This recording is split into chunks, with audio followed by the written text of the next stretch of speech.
Kaul number 468। आपस में हुस्न सलूक। बिस्मिल्लाहिर्रहमानिर्रहीम।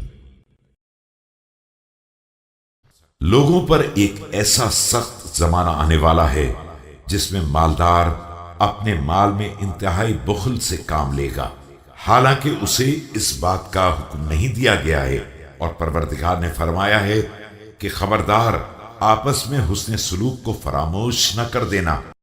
A severe time will come upon people wherein the rich will seize possessions with their teeth, although not commanded to do so. Allah the Glorified says, "Forget not generosity among yourselves." उस जमाने में अशरार ऊंचे हो जाएंगे और अखियार को जलील समझ लिया जाएगा। मजबूर और बेकस लोगों की खरीद फरोख्त की जाएगी, हालांकि रसूल अकरम सल्लल्लाहु अलैहि वसल्लम ने इस बात से मना फरमाया है।